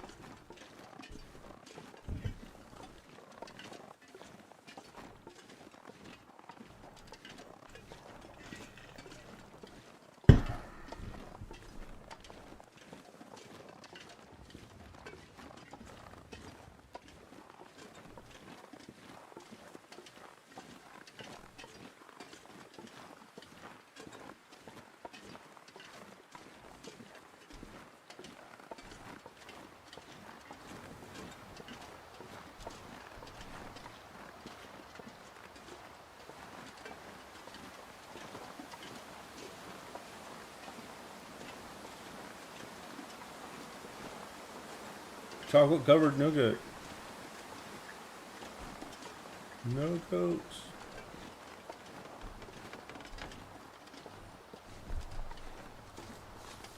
Yeah, I think if we get to the blue trailer, we will officially reach our 2-hour mark.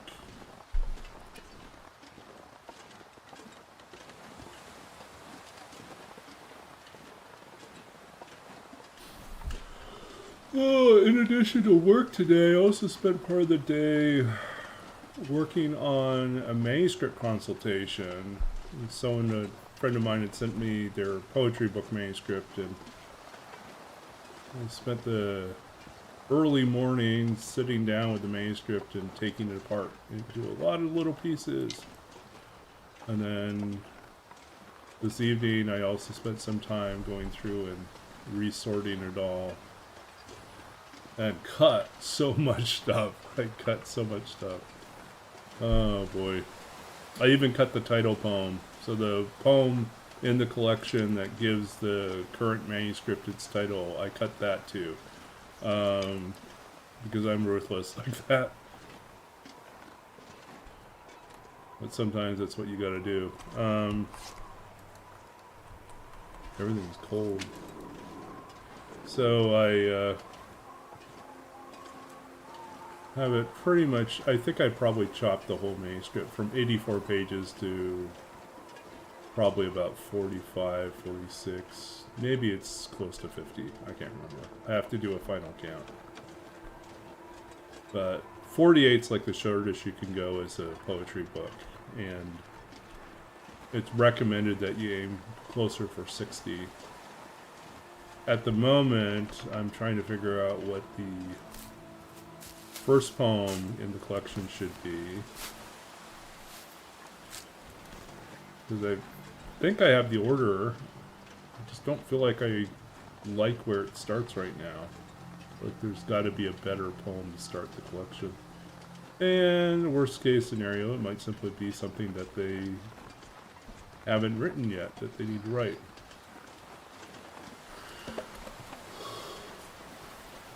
Or maybe they'll have a strong opinion about what they want to go first. You want to do an eggnog run? Yeah.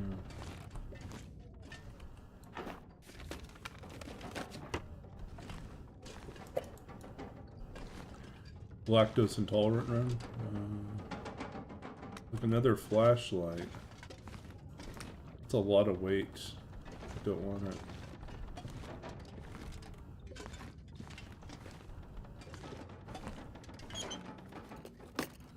Okay, are we going to find a coat here?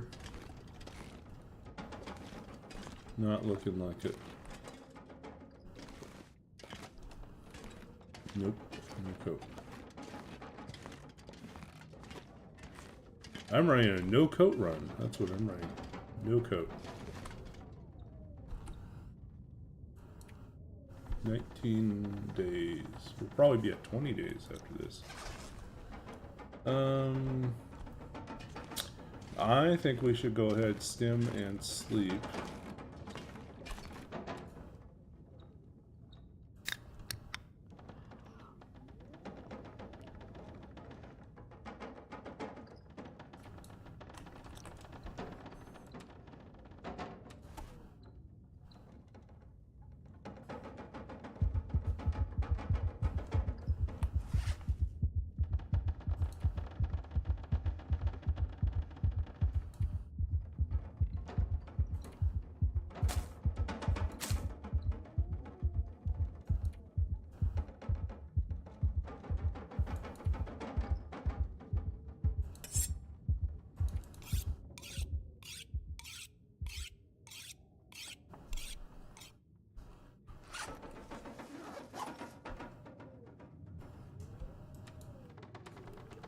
Okay, let's get that good sleep in.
Okay, what can we eat here? Yeah, it makes me sad.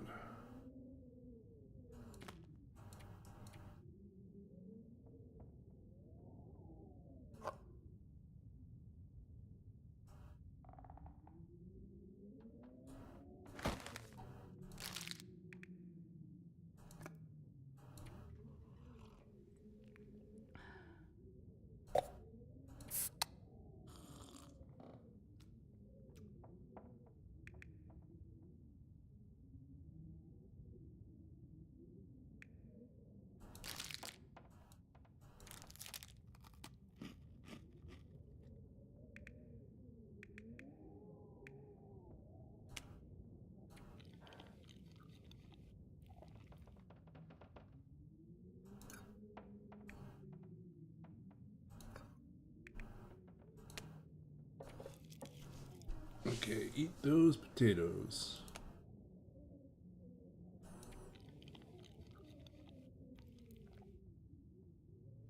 I mean, should I just take them and take the food poisoning when I get it?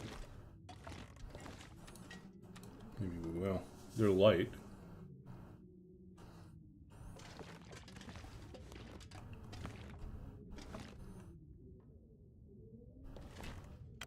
What does it look like out here? Terrible. That's what it looks like.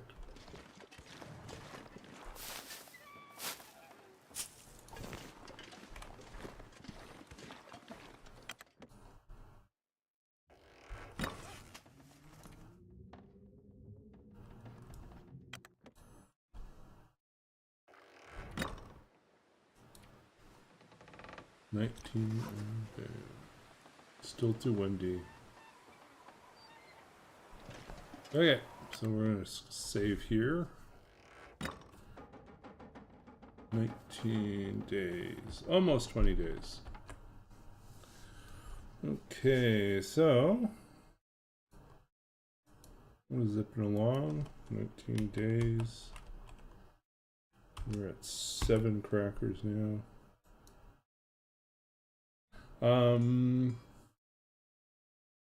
Yeah, let's read one more poem for the night, and then we will head on out and raid someone. What do we want here? We want poem chooser. Farewell. Okay. That seems oddly appropriate. Let's see here. Okay, so this is our newer poem,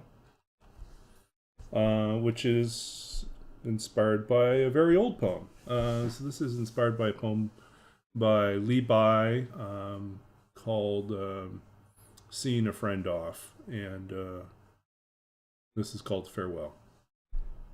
This is where we part, a stone gate on the end of an ancient pasture, or at the edge of a city nobody remembers, the walls older than you or me, older than a goodbye, this awkward lull between the wind rising between us.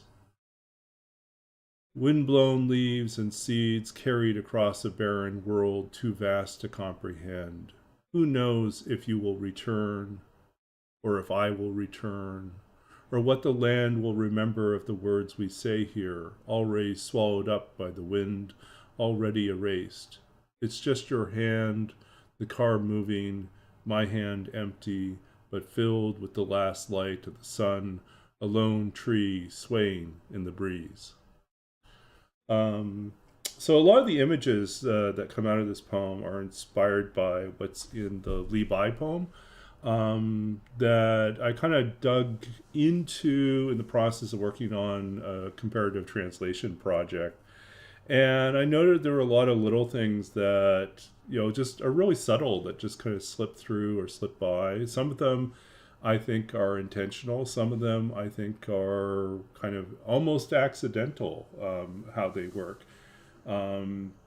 And so the level of subtlety, it is at once a poem that's very direct, and at the same time it's also not very direct. And so I really love that about the poem, that there's like layers of what's not being said that make the poem work. And so I tried to capture a lot of that in sort of this modernized, slightly modernized take on it. Um, yeah, so I mean the original poem, which we've talked about before on this channel, and let's see if we can pull that up for you here. I mean, I even did my web design project around it for one of my projects for last term. Let's see. What one was I looking for here? Oh, I remember. I want to do it this way. To open.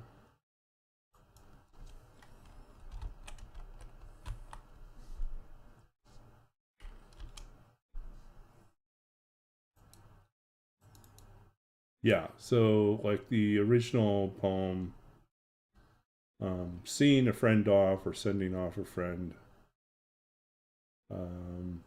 Ezra Pound translates it as taking leave of an old friend. Blue mountains to the north of the walls, white river winding about them. Here we must make separation and go out through 1,000 miles of dead grass. Mind like a floating wide cloud, sunset like the parting of old acquaintances who bow over their clasped hands at a distance. Our horses neigh to each other as we are parting. And I'll read like a more modern take on that.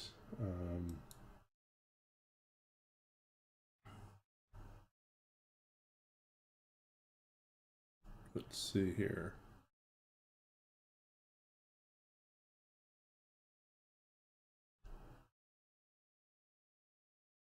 Uh,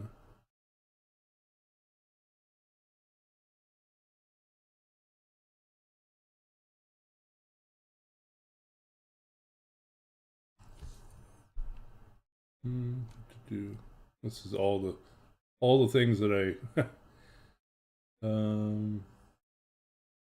okay.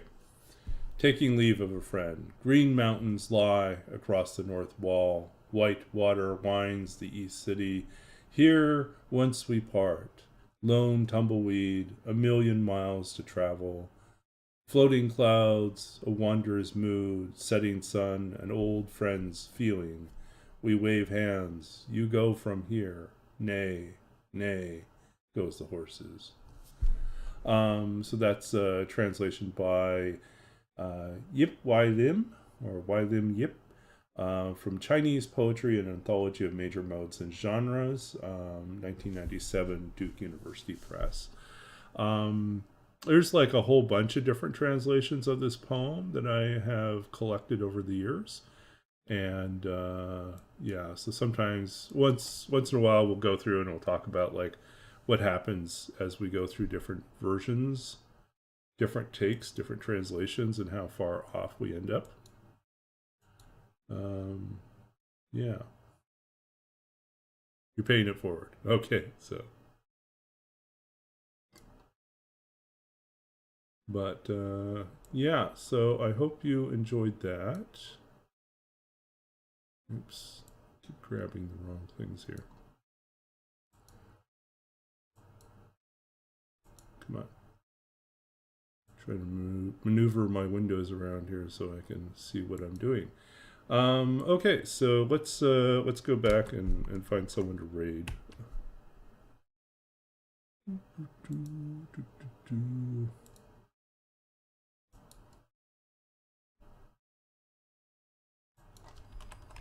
Twitch. Can I spell Twitch correctly? Okay. Wunch Plays is doing a Loper Run 482 days. That's pretty impressive. I think Wunch was part of a group that raided us, so let's go raid them.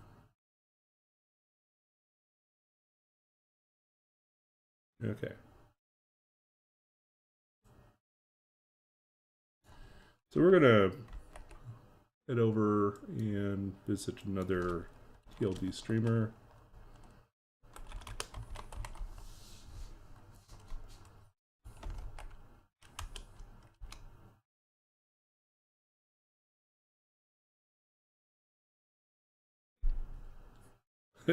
You move from a Sam to a Psalm. Right, exactly.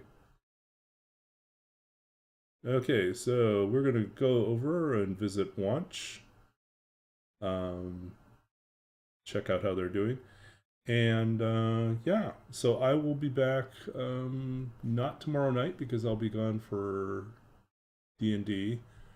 Friday night, maybe.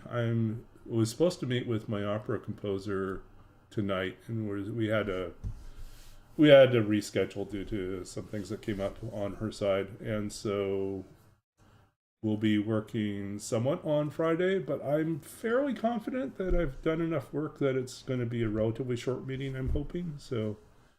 I'll try to get on stream probably close to my usual time.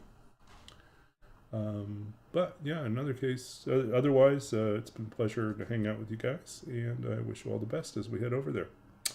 Take care and good night.